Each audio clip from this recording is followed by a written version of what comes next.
Hello बच्चों। तो चलिए आज गोलीय दर्पण के कुछ पदों है उसके बारे में समझ लेते हैं। उसके पश्चात हम गोलीय दर्पण के फोकस, दूरी एवं वक्रता त्रिज्या के बीच संबंध को स्थापित करेंगे। ये बहुत ही वेरी इम्पोर्टेंट टॉपिक है जो 5 नंबर में पूछा जा रहा है पेपर बोर्ड में। तो चलिए चलते हैं गोलीय दर्पण के कुछ पदों के बारे में। देखिए गोलीय दर्पण को देखिए समझ लेते हैं। पहले देखिए गोलीय दर्पण है, ये है उसके बीच में जो पॉइंट है, सेंटर है, उसे वक्र केंद्र कहते हैं। और दोनों गोलीय दर्पण के सतह पे जो बिंदु है उसे ध्रुव बोलते हैं।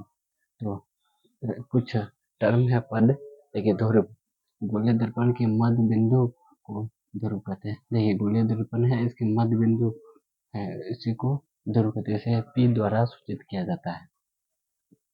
सेकेंड वक्रता केंद्र। वक्रता केंद्र के बारे में जानते हैं। देखिए गोलीय दर्पण के जिस गोले का भाग होता है उनके केंद्र को वक्रता केंद्र कहते हैं। वक्रता केंद्र देखिए गोलीय दर्पण के जिस गोले पर उसके केंद्र को, ये गोलीय दर्पण है, इसके केंद्र के भाग को वक्रता केंद्र कहते हैं। थर्ड है वक्रता त्रिज्या। देखिए वक्रता त्रिज्या को समझते हैं। गोलीय दर्पण जिस गोले के भाग होता है उसकी त्रिज्या को वक्रता त्रिज्या कहते हैं। देखिए गोलीय दर्पण जिस गोले का भाग होता है उसकी त्रिज्या जो होती है इसी को वक्रता त्रिज्या कहते हैं। फोर्थ टर्म है मुख्य अक्ष। देखिए गोलीय दर्पण के ध्रुव से वक्रता केंद्र को मिलाने वाली रेखा को मुख्य अक्ष कहते हैं। इसी को मुख्य अक्ष या प्रधान अक्ष भी बोलते हैं। देखिए गोलीय दर्पण के ध्रुव और वक्रता त्रिज्या क्या बोला, वक्रता केंद्र को मिलाने बोले, ध्रुव और वक्रता केंद्र को मिलाने वाली रेखा को मुख्य अक्ष या इसी को प्रधान अक्ष भी बोलते हैं। देखिए है न, मिलाने वाली रेखा को मुख्य अक्ष या प्रधान अक्ष भी कहते हैं। तो गोलीय दर्पण के कुछ टर्म के बारे में हो चुका है। तो अगले टॉपिक है गोलीय दर्पण के फोकस, दूरी और वक्रता केंद्र के बीच के संबंध। देखिए अब पहले हम अवतल दर्पण में फिगर बना के गोलीय दर्पण अवतल दर्पण में फिगर बना के फोकस, दूरी और वक्रता त्रिज्या पर हम संबंध को स्थापित करेंगे। ये 5 मार्क्स में पूछा जाएगा। बच्चों आप अच्छा से इसे समझें और सीख लें।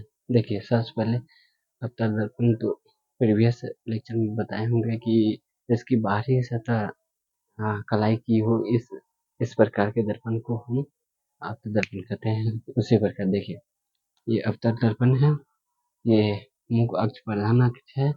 देखिए इसके समांतर आपतित किरण है जो दर्पण से टकराने के पश्चात फोकस से गुजरती है। ये ध्रुव। तो चलते हैं इसको अपने भाषा में समझते हैं और मान लेंगे कि ये उसके पश्चात हम सिद्ध करते चले जाएंगे। देखिए माना कि बी डैश एक अवतल दर्पण है। देखिए बी डैश एक अवतल दर्पण मान रहे हैं जिसका ध्रुव P है। देखिए बी डैश एक अवतल दर्पण है जिसका ध्रुव P है। ए बी एक आपतित किरण है। देखिए ए बी आपतित किरण है जो मुख्य अक्ष के समांतर और नजदीक है। देखिए ए बी एक आपतित किरण है जो मुख्य अक्ष ये हो गया इसके समांतर है और नजदीक है। देखिए उसके समांतर और परावर्तन के नियम के अनुसार चलते हैं। देखिए जब अवतल दर्पण में मुख्य अक्ष के समांतर आती किरण जब टकराती है तो वह फोकस से गुजरती है। देखिए परावर्तन के नियम के अनुसार फोकस से गुजरती है।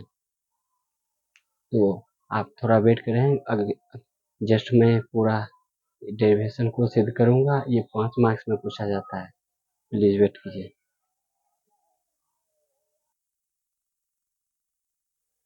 तो बच्चों चलिए इस डेरिवेशन को पूरा करते हैं।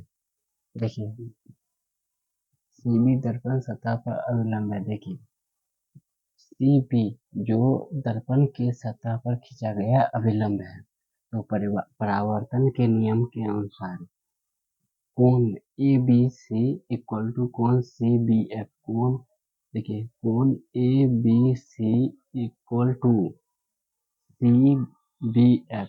ये कोण के बराबर है। देखिए, ये कोण आपतन कोण है जो परावर्तन कोण के बराबर होता है। आपको परावर्तन के नियम को प्रीवियस लेक्चर में जो बताए थे, आपतन कोण परावर्तन कोण के बराबर होता है, जो आपतित किरण, अविलंब और परावर्तन कोण तीनों एक ही तल पर होता है। उसी के नियम के परावर्तन के नियम के अनुसार देखिए, कोण A B C equal to कोण बी सी एफ। कोण ए बी सी, देखिए कोण A B C equal to B C F, जो एकांतर कोण के अनुसार। देखिए, एकांतर कोण में किस प्रकार होता है। देखिए, अगर मान लीजिए ये कोण है, एकांतर एक दूसरे के विपरीत होता है। देखिए, जो ये कोण जितना होगा, जितना डिग्री का कोण बनेगा, उसके जस्ट अपोजिट डायरेक्शन में सेम डिग्री का कोण बनेगा, इसी को एकांतर कोण बोलते हैं। देखिए, उसके बाद कोण C B F equal to B C F. कोण C B F equal to B C F. B C F समद्विभाजी त्रिभुज के अनुसार त्रिभुज बी सी एफ एक समद्विभाजी त्रिभुज है। देखिए, बी सी एफ एक समान इनकी समद्विभाजी त्रिभुज को समझेंगे। समद्विभाजी त्रिभुज जिसका दो भुजा आपस में समान हो, उसी को समद्विभाजी त्रिभुज बोलते हैं। देखिए, B F equal to F C.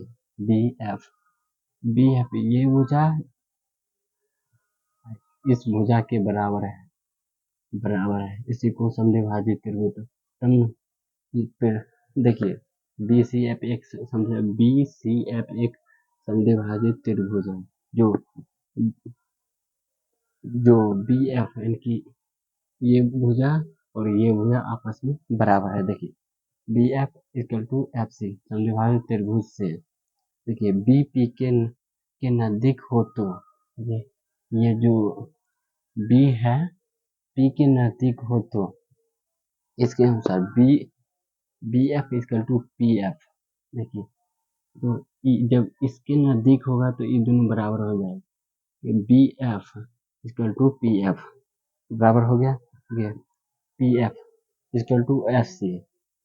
P F equal to F C, यानी कि इसके फोकस दूरी और वक्रीय त्रिज्या, यानी कि ध्रुव से लेकर फोकस दूरी और फोकस से वक्रीय त्रिज्या के बीच की दूरी एकदम बराबर होती है।